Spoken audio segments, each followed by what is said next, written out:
시작하겠습니다. 하나님 감사합니다.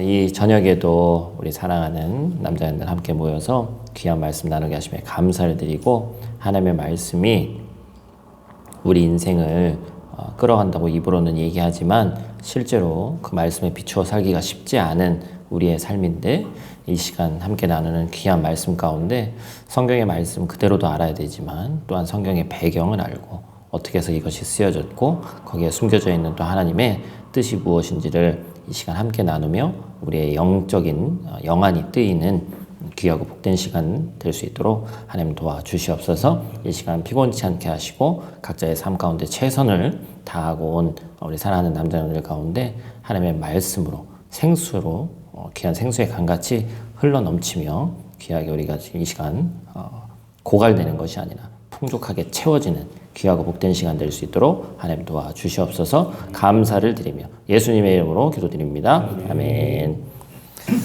자, 보겠습니다. 세 번째 시간인 것 같아요. 그죠? 그러면 자, 광야에서 사관대 구원이란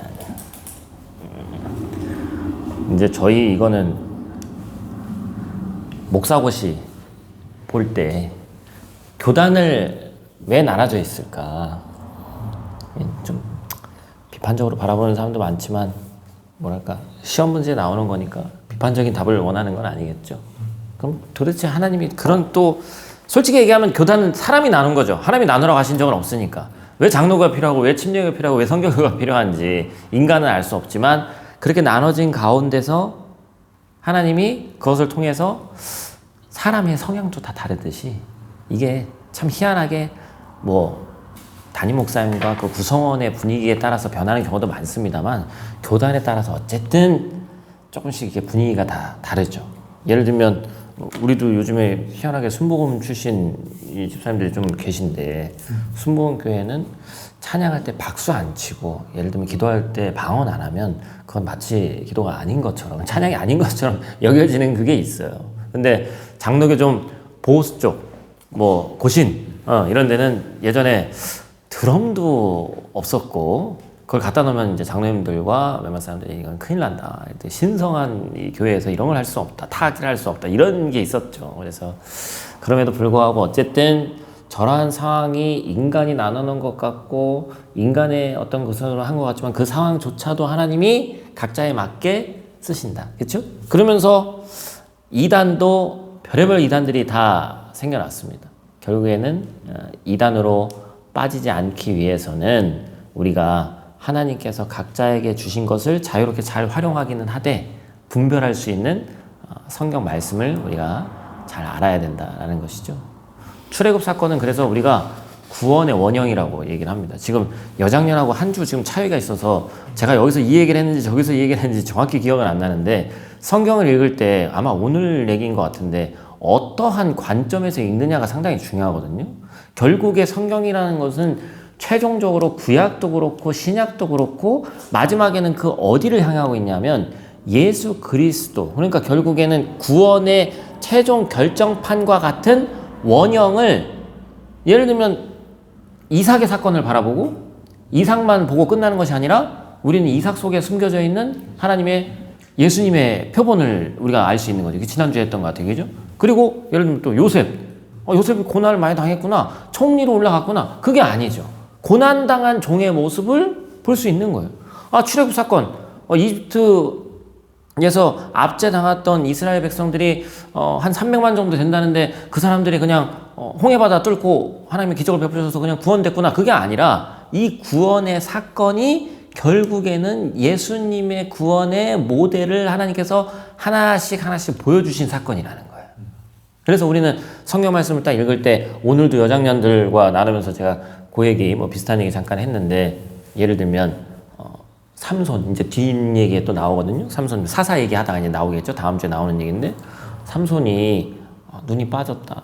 그 얘기 하면서 이제 그 얘기 잠깐 하니까 여자분들 몇 분이 막 다 인상이 막 어떡해 막 이런 표정처럼 딱 된 거죠. 근데 당연히 그런 게 있어야죠. 근데 안타깝게도 저는 이제 여장년들의 그런 반응을 봐서 그렇지만 지금까지 성경을 읽으면서 그러니까 이건 또 각자 다 다른 거예요.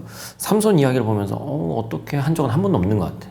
그냥 빠질만 하고 잘못했으니까 빠졌지 이렇게 생각했는데 공감이 되거나 아니면 때때로 비판을 하거나 거기서 끝나면 안 되죠. 그 안에 숨겨져 있고 하나님께서 삼손의 이야기를 통해서 뭘 하고자 하느냐 그걸 보는 게 이 성경의 배경을 배우는 거잖아요. 그죠? 삼손 얘기 잠깐 나왔으니까 얘기하면 삼손 뭘 보여주시는 걸까요?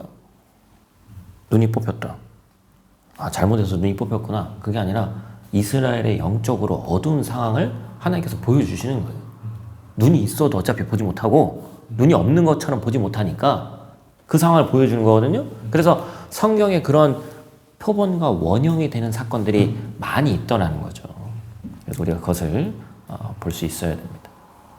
그래서 출애굽 사건을 보면 약속의 하나님이 보이고 긍휼의 하나님이 보이고 사랑의 하나님이 보이고 흑암의 권세로부터 하나님의 능력으로 보호하시는 그 구원의 근거와 구원의 방법을 알 수 있다. 이거는 그냥 알아두시기만 하면 될 것 같아요. 앞부분에 지금 잠깐 하는 거니까. 그게 결국에 봤더니 뭐예요? 십자가를 통해서 부활까지 가는 것을 출애굽 사건을 통해서도 우리는 신구약을 다 알고 있으니까 이제 그것을 볼 수 있는 눈이 있어야 되는 것이죠. 구원의 목적. 그죠? 자, 광야에서 보겠습니다. 광야길을 걷게 하시고 율법을 주신 이유. 그죠? 광야를 이제 들어가서 여리고성 싸움까지 간 이제 그 얘기를 하고 있는 겁니다. 자, 지명부터 다시 한번 우리 다 배웠으니까 여기가 이제 시나이 반도라고 합니다. 이 삼각형, 역삼각형에 이집트 있고 여기가 이스라엘 있고 그래서 제 몇 차 중동 전쟁이죠. 그때 하면서 이 시나이 반도 나오고 뭐 자주 나오는 게 뭐 골란 구원 막 이런 거 자주 나오거든요. 이스라엘 쪽 얘기하면 이 시나이 반도가 어쨌든 출애굽해서 간 곳인데 이제 여러분 그 지도에도 나오겠습니다만 어떻게 돼 있죠? 여기에 여기. 성경 지질학자들이 밝혀내기로는 여기도 바다였다는 거예요. 여기로 갔다는 겁니다. 왜냐면 여기를 지금 이집트가 여기만 있는 게 아니라 나일강 하류의 고센 지방이거든요. 여기가. 이 고센 지방이라는 곳에 유대인들이 이스라엘 백성들이 자리를 잡고 살았어요. 왜냐면 이때 당시에 농경은 우대하고 신성화했지만 목축업은 천대를 했는데 이스라엘 백성들이 목축을 했단 말이죠. 그래서 이 고센 지방이 어쨌든 비옥한 땅이니까 목축을 하기 좋은 곳에서 여기서 이렇게 이제 뒤에 나올 얘기를 제가 미리 말씀드리면 여기에서 최단 거리는 이렇게 가면 됩니다. 이렇게 위쪽 따라서 해안선 따라서. 그런데 여기는 블레셋으로 가서 싸우는 길이에요. 그래서 하나님께서는 여기라고 안 하고 지질학자들은 여기쯤이라고 하는데 지금 메워졌다고 얘기를 하는데요. 여기쯤에 가서 바다가 있었는데 여기를 건너는 사건을 통해서 하나님께서 뭘 보여주신 거예요. 뒤에 이제 다 나오는 얘기를 제가 미리 말씀드립니다만 결국에는 이렇게 가서 싸우면 준비도 하나도 안 된 것들이 다 도망갈 게 뻔하니까 일부러 홍해 바다를 건너는 놀라운 사건을 통해서 이 싸움은 니들의 싸움이 아니라는 것을 보여주신 거예요. 사실은 여호수아도 마찬가지죠. 모세 같은 경우는 요단강 동편 쪽을 모세가 이미 다 점령했습니다. 이제는 내려와서 서편 쪽을 이제 옆으로 가서 서편을 들어가는데 첫 번째 만난 성이 여리고였어요. 중요한 건 여리고는 아무리 지금 단련이 됐다 하더라도 광야에서 몇 번 전쟁을 했다 하더라도 여리고성이라는 성은 난공불락입니다. 근데 그 전쟁에 앞서서 요단강을 건너게 하시는 사건을 보여주면서 결국에는 뭐가 됐습니까? 하루에 한 바퀴씩 돌고 마지막 날에 7바퀴 돌으니까 진짜 그것도 지질학자들이 이건 지질학자들이 밝혀냈기 때문에 그건 중요한 건 아닙니다만 여리고성 터를 보니까 나중에 와서 보니까 30년이 넘게 살 수 있는 곡식을 저장해 놨고 여기는 완전 전쟁을 위해서 준비한 나라다. 근데 이 나라가 희한하게 돌돌 돌고 탄 흔적을 보니까 성 벽이 밖으로 무너지지 않고 안쪽으로 무너진 흔적이 나왔다는 거죠. 그러니까 그게 하나님께서 하신 그런 놀라운 일들을 보면서 결국에는 이 싸움은 잊을 때마다 뭘 얘기하시는 거예요? 니들의 싸움이 아니야. 이거는 내가 하는 거야. 니들이 준비됐기 때문에 이기는 것도 아니고 이건 전적으로 하나님이 나의 싸움이다. 그 얘기를 이제 하고 있는 거죠. 그래서 이제 여기 이제 수혜주나 여기는 남자분들은 그래도 좀 아시잖아요, 그죠? 여기가 이제 아마 몇천 킬로일 겁니다. 이걸 아프리카를 다 돌아가려면 근데 이 짧은 요걸 만들어 가지고 지금 이집트가 지금도 그래도 영국이 만들어 준 것 때문에 돈도 벌고 하는 거죠, 그죠? 뭐 이걸 뭐 캐시카우 뭐 그렇게 부르더라고요, 그죠? 그래서 돈 벌어주는 뭐 소 그게 뭐 어원이 거기서 이렇게 나왔다고 그러는데 캐시카우, 그죠? 저렇게 생겼답니다. 뭐 저 가본 적은 없습니다만, 근데 뭐 몇 년 전인가 저기 또 뭐 배가 침몰해가지고 막혀가지고 못 갔네. 근데 사이즈 보면 엄청 큰데 이게 막힐 그건가? 뭐 저도 잘 모르겠어요. 이게. 이제 다른 것도 못 지나가는. 네, 이건 좁아지는데 거기 완전히 주저앉아. 이건 항공모함인데, 그죠? 그래서 항공모함 지나가는 네, 저렇게 큰 게 지나가는데 이건 뭐 이런 배는 뭐. 야, 저도 뭐 직접 보지 못했습니다만 이렇게 크구나. 네. 이렇게 많이 다닌다는 거예요. 물동량 어마어마하죠. 네. 세계 상무역의 7.5%. 이집트의 캐시카우.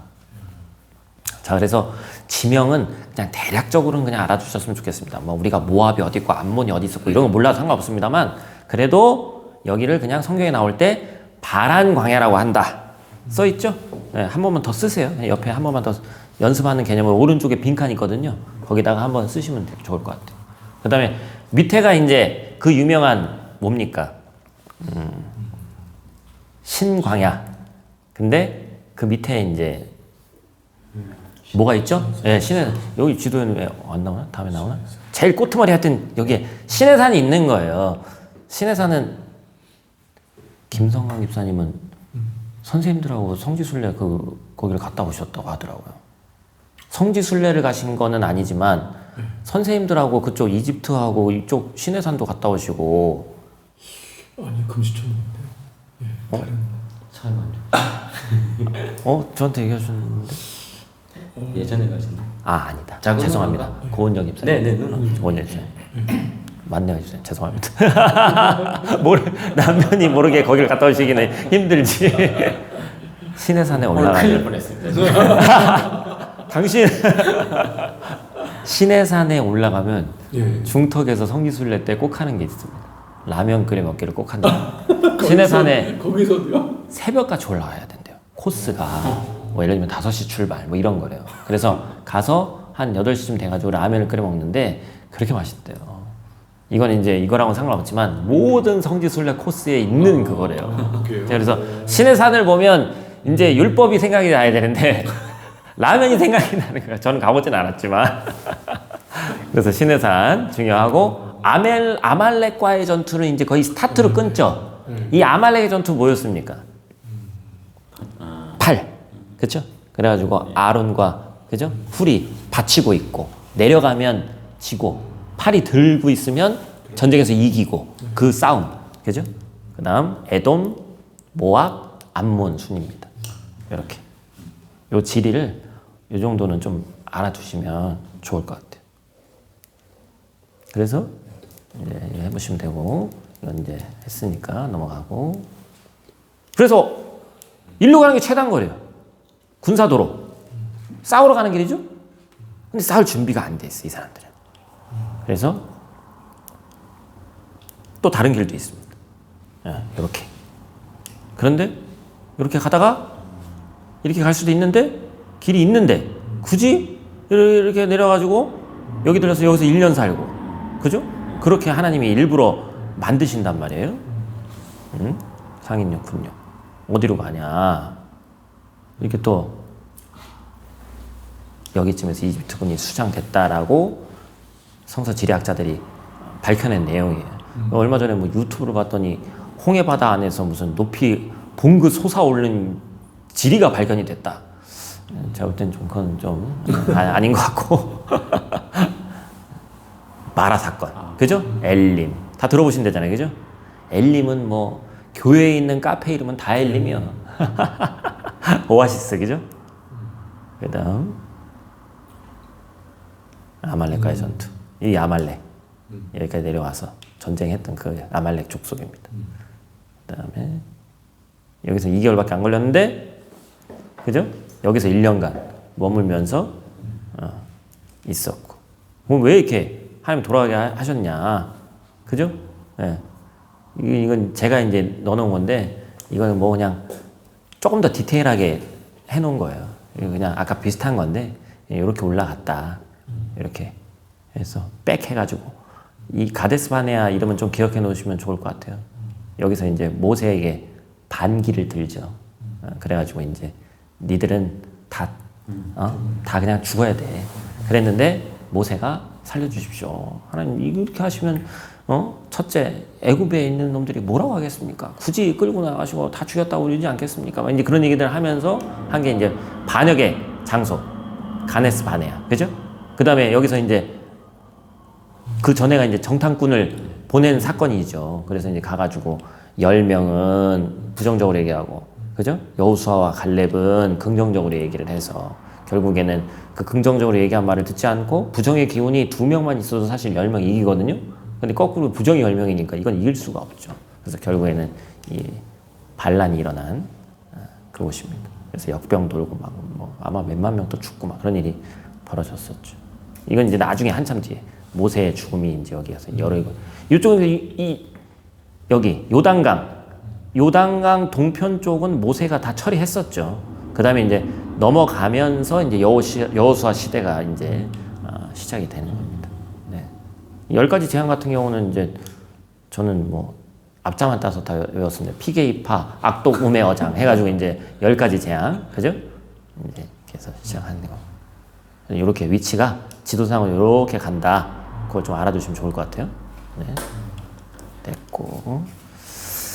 자, 표면적인 이유. 자, 왜 하나님께서 돌아가게 하셨냐? 표면적인 이유는 뭡니까? 라고 하면 출애굽기 13장 17절에 18절에 이렇게 써 있는 겁니다. 같이 읽어볼까요? 바로가 보낸 후에 블레 사람의 땅의 길은 가까울지라도 하나님이 그들을 그 길로 인도하지 아니하셨으니 이는 하나님이 말씀하시기를 이 백성이 전쟁을 하게 되면 마음을 돌이켜 애굽으로 돌아갈까 하셨습니다.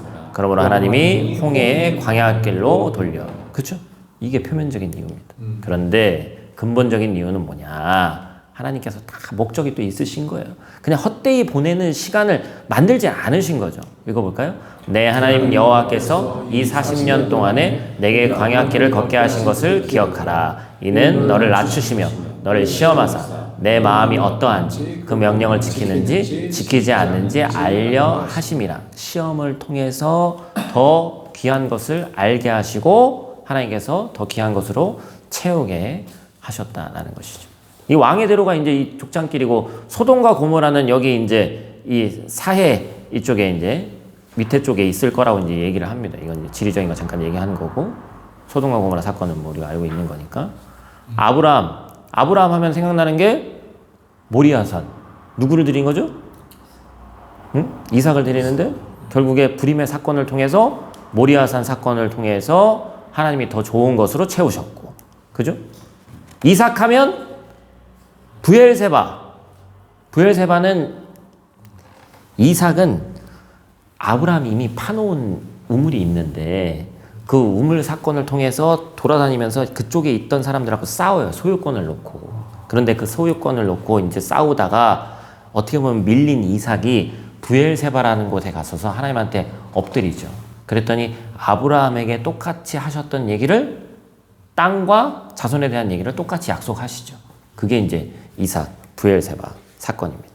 야곱은 이스라엘이라는 이름으로 이름이 바뀌었는데 이게 뭐예요? 그러니까 지금 가시 같은 것을 얘기하고 있는 겁니다. 이 가시. 라헬은 첫 번째 아내, 레아가 첫 번째 아내고 라헬이 두 번째 아내인데 더 사랑한 아내였어요. 그리고 요셉이라는 아들을 낳았는데 여기에 너무 의지했죠.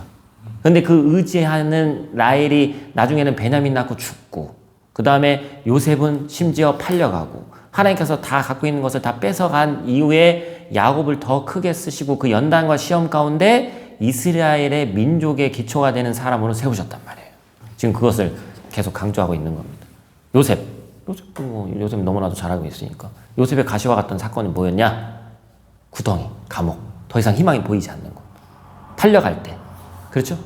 그래서 결국에는 거기서 죽이자고 그랬는데 구덩이에서 채색옷만 피 묻혀가지고 갖고 가고 감옥에서 이 술 맡은 관원장, 떡 맡은 관원장 다 만나가지고 얘기했는데 다 나가더니 성경에 한 구절 써 있다고 그랬죠? 그 후로 2년이 지나니라. 얼마나 그 지옥 같은 2년을 보냈을까. 근데 그 기간이 있었기 때문에 하나님이 크게 쓰실 수 있는 시간이 됐다는 거고. 뭐 이건 레아죠. 레아. 아까 얘기했던 첫 번째 아내. 레아는 편해. 라헬만 사랑하는 거야. 그런데 결국에 하나님께서 너의 눈물을 안다. 그러면서 이 지파에서 누가 나오는 거예요? 예수님이 나오시는 거예요. 결국에 자기 때에는 다 채워지지 않고 결핍이 있는 것 같았지만 하나님께서 더 큰 그림에서 채우시고 그 눈물을 잊지 않으셨다는 거죠. 이건 전 조금 이제 부활주일이 지난주에 있었어서 이제 이런 것도 있고 아마 그런 심리로 보면 되는데 금요일과 주일 사이에는 토요일 있죠. 우린 토요일 너무 좋아하는데 여기서는 이제 좀 그런 게 무덤의 의미로 보자면 죽으셨고 다 끝난 것 같은 토요일이다. 아무 희망이 없는 상태니까 토요일 날. 그런데 주일 날 주님이 부활하셨다. 그 얘기를 하는 겁니다. 이거는 조금 무리수가 있는데 하여튼 그것만 그 개념만 좀 생각하시면 좋겠고 홍해를 건넜어.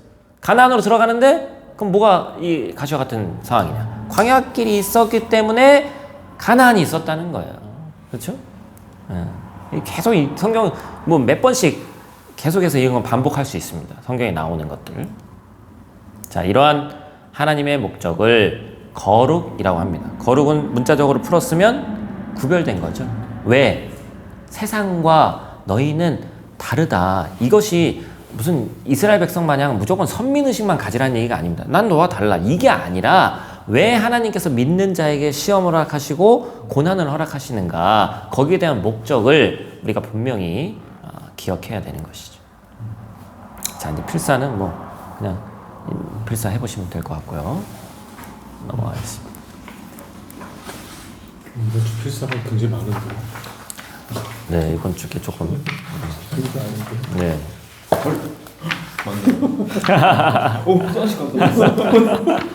앞에 이제 맛배기로 잠깐 이렇게 교재가 돼 있다가 뒤에 가면 조금씩 많아지더라고요. 초반데. 자, 거룩한 삶을 위한 하나님의 시스템. 이건 책에 나오는 거는 아마 아닌 것 같고, 이걸 좀 이렇게 서브로 보자면, 신의 산 언약을 맺어서 하나님께서 거기를 통해서 율법을 주시고, 율법에서 율법을 지킬 수 있는 성막으로 가고, 이게 이제 하나님께서 거룩한 삶을 위해서 시스템을 만들어 주셨다는 거죠. 그래서 언약식은 구원의 목적을 천명하셨어요. 뭐라고 얘기하십니까? 모든 민족 중에서 내 소유가 되겠고, 제사장 나라가 되고, 거룩한 백성이 되리라. 이게 이제 이스라엘 백성을 선택하셔서 하신 얘기를 하는 겁니다. 신의 산에서. 조건적 언약. 제사장 나라, 거룩한 백성이 되리라. 왜 조건적이라고 하는 거예요? 내 언약을 지키면 이렇게 되리라. 그러나 지키지 않으면 망하리라. 그래서 진짜 망하기도 하죠. 우리가 지금 다 했던 지난주까지 했던 에스라 느헤미야 사건이 망했다가 다시 살아난 사건이잖아요. 그럼 왜 다시 살아날까요?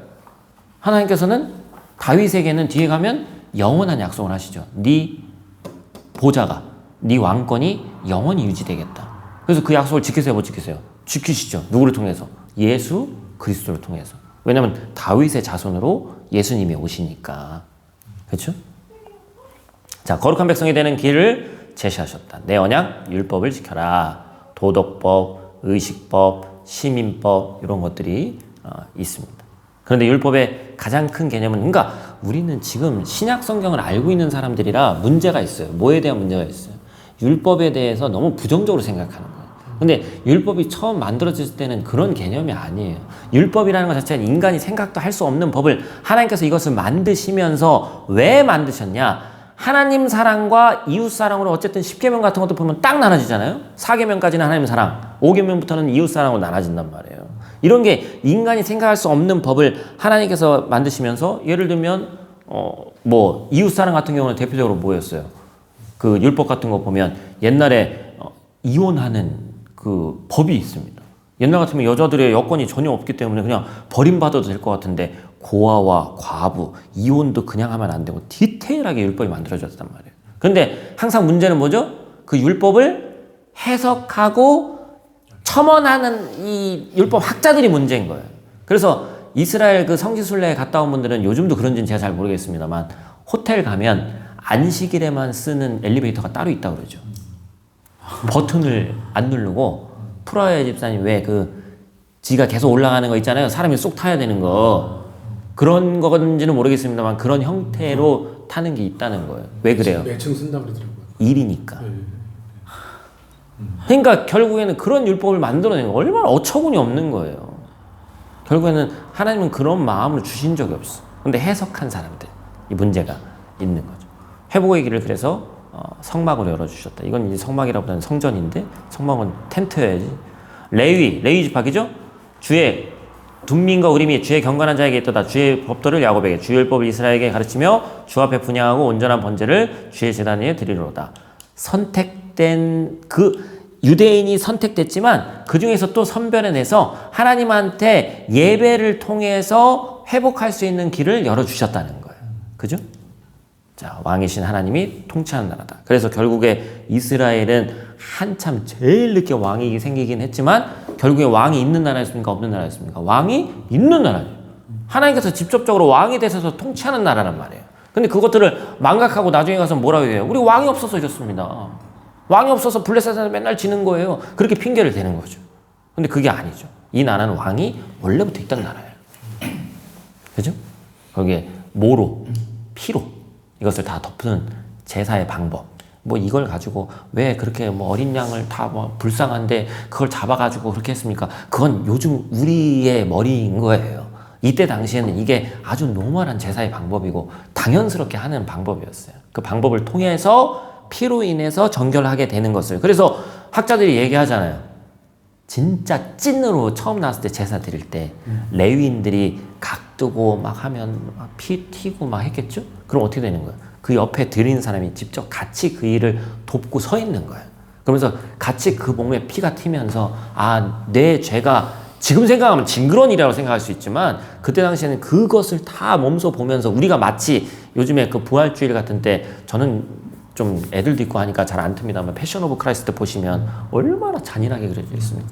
막 애들이 그거 보면 아마 너무 놀랄 거야. 아마. 그래서 이제 애들과 예배할 때는 좀 적합하지 않은 영상인데 그걸 통해서 그 피팀 딱 너무 사실적으로 묘사되어 있잖아요. 막 피 튀는 장면. 근데 그걸 통해서 징그럽다로 끝나는 게 아니라 내 죄 때문에 이 어린 양이 이렇게 희생되는구나. 지금으로 얘기하면 내 죄 때문에 예수 그리스도께서 십자가에 못 박혀 죽으셨구나. 그거를 직접적으로 느낄 수 있는 거였다 그랬죠. 근데 저것도 제사도 나중에는 어떻게 됩니까? 점점 변질돼가지고 돈 대충 찔러주니까 그냥 아주 세트로 그냥 각 다 떠가지고 샥 해가지고 이제 할 수 있게 변질되는 거지. 똑같죠. 요즘 우리랑 똑같죠. 어떻게 하면 그냥 심플하게 할까? 어떻게 하면 그냥 적당히 뭐로 그냥 이렇게 끝낼까? 그런 걸 얘기하는 겁니다. 자, 그래서 율법의 핵심과 본질은 뭐냐? 자, 내가 오늘 내게 명령한 이 명령은 어려운 것이어서는 안 돼요. 누구나 지킬 수 있어야 돼. 그런데 어려운 것이 됐다는 거지. 곧 내가 오늘 내게 명령하여 내 하나님 여호와를 사랑하고 그 모든 길로 행하며. 율법은 이러한 거예요. 사랑이에요. 사랑하며 마음의 할례를 행하고. 이 마음의 할례는 나중에 가서 누가 응용해서 얘기합니까? 사도 바울이 또 얘기를 하죠. 뭐예요? 신약 성서에 가가지고는 사도 바울이 너희가 육신의 할례가 중요한 것이 아니다. 뭐 때문에 부딪혔어요?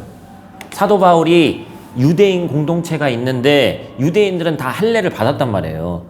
여자분들은 할례가 뭔지 모르는 분들도 꽤 계시더라고. 교회 다녀도. 네. 포경수술입니다. 제가 얘기하니까 그래요? 이거 일종의 정결법입니다. 근데 이게 선택받은 민족만 하는 거였어요. 그때 당시에는. 이방인들은 안 하는 거니까. 우린 지금 왜 우리가 다 해야 되는지 저도 잘 모르겠습니다만 그래서 이제 아들이 있다 보니까 해야 되나? 저도 이런 생각이 들긴 하는데 요즘은 뭐 안 해도 된다고 그러는 얘기도 있고 왜 근데 우린 다 했는지 모르겠는데 하여튼 그래서 마음의 할례, 육신의 할례를 통해서 나는 육신적으로 유대인입니다. 선택된 민족입니다가 중요한 게 아니라 네 마음의 할례를 받아라. 그래서 더러운 부분을 도려내고 하나님께 다시 깨끗하게 나와라. 그게 더 중요한 것이다. 이 유대인들아, 그 얘기를 하는 게 이제 사도 바울의 그 중심적인 내용이었죠. 마음의 할례. 필사 넘어가고. 자, 거룩 가데스 바네아. 자, 됐습니다. 자, 정복전쟁 3까지 오늘 요거까지만 하겠습니다. 자, 그래서 이제 지도를 보시면 그 37페이지 진멸하라. 요거 한번 읽어볼까요? 고이사님 요거 한 번만 읽어주십시오. 네, 진멸하라. 때때로 성도들이 가나안 정복 기사를 읽으며 하나님의 진멸하라 헤렘라는 명령에 당황해하는 경우를 봅니다. 인종 청소를 명령하시는 하나님이라니 어쩐지 불편한 마음이 드는 것이 사실입니다. 그러나 가나안 정복 전쟁은 조금 다른 관점에서 봐야 합니다. 기실 성경의 가나안 족속들에 대해 헤렘 명령에는 하나님의 정의와 오래 참으시는 따뜻한 성품이 잘 드러나 있습니다. 약 600년 전인 창세기 15장 16절에서 하나님께서 아브라함에게 아직 아모리 족속의 죄악이 차지 않았다고 말씀하신 바 있기 때문입니다. 하나님께서는 가나안 민족들의 죄악을 무려 수백 년간이나 오래 참아주셨고 마침내 때가 되어 세상을 창조하신 창조주와 주권자로서의 정당한 심판 행위를 이스라엘을 통해 행하셨던 것입니다. 동시에 이는 헤렘 명령을 통해 자기 백성들이 그들과 섞여 살며 우상 숭배와 악한 문화들에 물들어 결국 그들 또한 헤렘 대상이 될까 염려하시는 하나님의 거룩한 사랑의 조처이기도 합니다. 그러니까 사랑이라는 큰 개념에서 보면 하나님께서 이방 민족의 하나님이시기도 하기 때문에 오래 참으시고 기다리시는 것이 보여야 되거든요. 근데 그냥 단지 헤렘, 진멸이라는 관점에서만 바라보면 이스라엘 백성만 남기고는 다 죽이라고 하잖아요. 그러니까 다른 민족이 볼 때는 이 참으시는 것은 보이지 않고 진멸하라는 얘기만 보이니까 이상한 신이고 그냥 전쟁의 신이, 전쟁에 미친 신이다 이렇게 표현까지 하는 거예요. 그런데 성경을 제대로 보면 몇백 년을 참으시고 그 지역을 위해서도 우리가 이전에도 배웠지만 선교적 관점, 구속사정 관점에서 참으시고 기다리시는 하나님의 모습을 우리가 볼 수 있단 말이죠.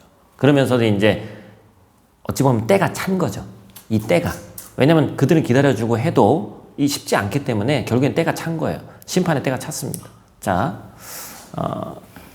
이쪽이 이제 지중해 쪽이고 옆으로 뉘인 겁니다. 옆으로 뉘었어요. 그래서 갈릴리 바다, 요단강은 그냥 말 그대로 요르단이에요. 요르단이 이렇게 있으니까 요르단 강이에요. 근데 우린 요단강이라고 하는 거고 사해. 이제 동부를 어떻게 전쟁을 하느냐? 이쪽 동쪽 모압, 그죠? 여기 쭉 올라와서 이제 모세가 이제 하는 것까지. 아모리 왕 시온 격파 뭐 이런 들어는 보셨을 거예요. 그냥 이렇게 최초 이쪽으로 들어가서 이제 가나안 정복 전쟁 시작입니다. 바사왕 옥 격파 이게 동부에서 있었던 일이에요. 그리고 새 출발 후 모압 평지에서 모세가 사망했다. 참 어찌 보면 가장 리더 중에 그래도 잘 살았는데 가장 안타까운 죽음 중에 하나가 뭐냐? 모세는 평생을 가나안만 바라보면서 산 사람입니다. 가나안을 내려다보면서 심지어 눈에 보게를 하셨어요. 하나님 좀 잔인하시지 사실은. 그런데 또 다른 영적인 의미에서 보면 가나안보다 더 좋은 곳으로 하나님이 데려가셨기 때문에 모세가 그 마음을 하나님의 마음을 알지 않았을까.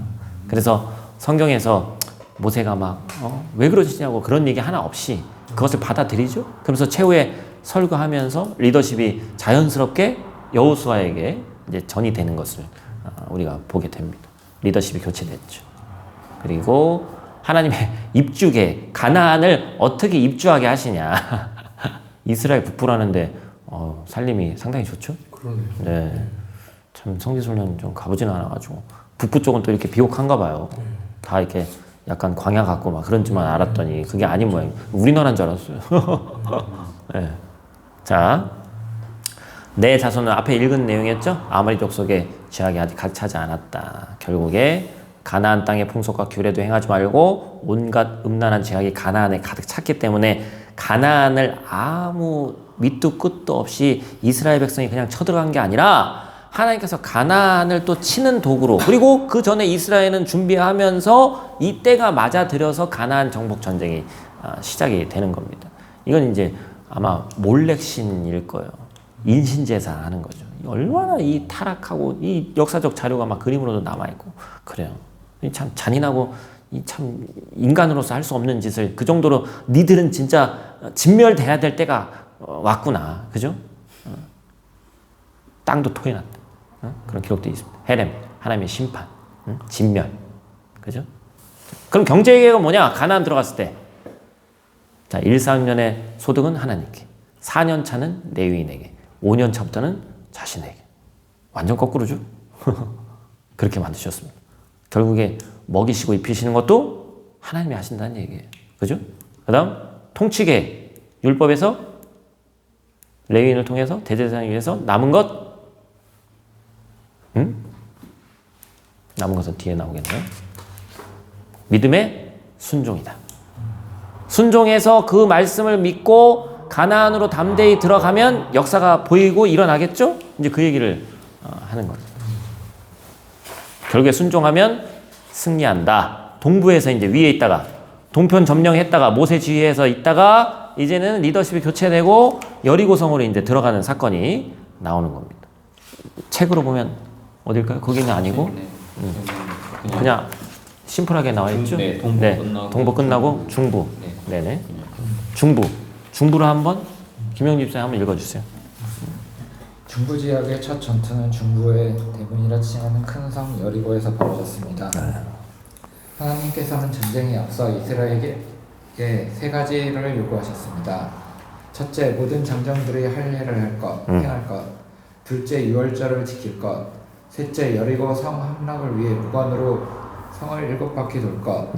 이러한 요구들은 전쟁은 오직 하나님께 달린 것이며 때문에 그분께 순종하는 것만이 약속하신 것들을 얻을 수 있는 유일한 방법이라는 것을 깨닫게 하시기 위함이었습니다.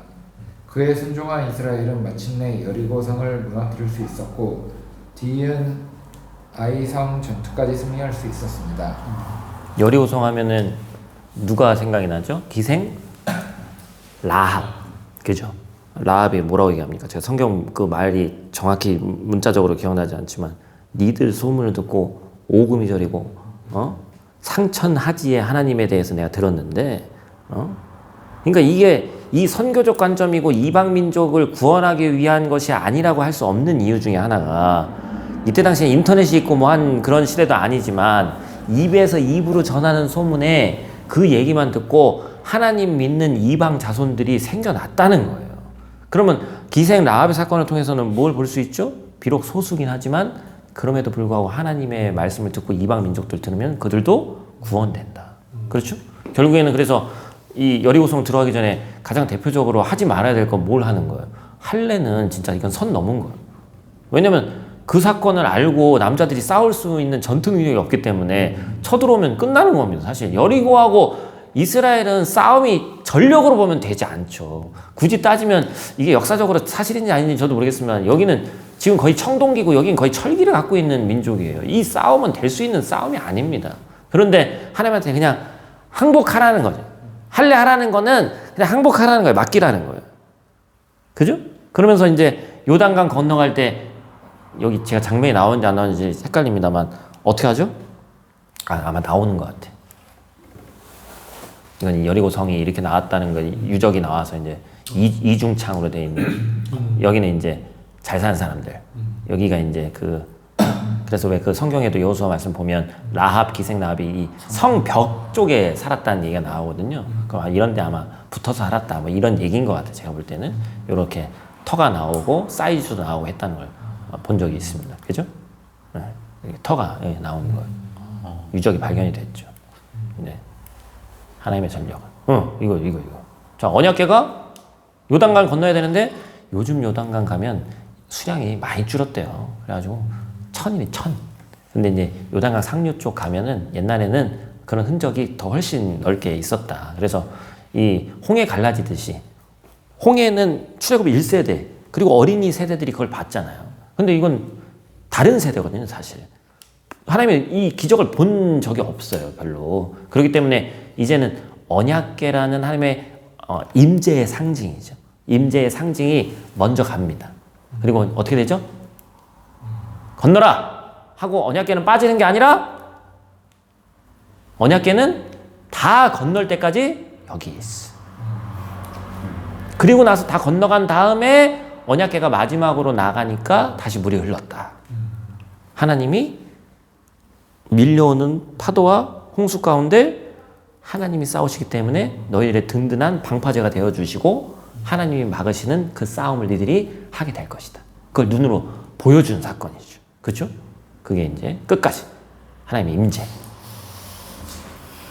이건 이제 할례 얘기하는 거죠. 할례. 그죠? 어린 양 제사 드리고 유월절 할 거 다 하고 이제 도는 거예요. 저 정신 나간 것들이 32제곱킬로미터 되는 걸 그냥 하루에 한 바퀴씩 돌고 마지막에 7바퀴 돌아라 가지고 그냥 도는 거예요. 그냥 얼마나 정신 나간 애들처럼 보였을까. 그래서 그 아마 성경에는 그게 써 있는지 제가 정확히 기억이 안 나는데 옛날에 어렸을 때 봤던 성경 만화 보면 그 위에서 여리고성 사람들이 이렇게 바라보면서 저 정신 나간 것들이 뭐 하는 거야. 근데 이제 엄청 무섭죠.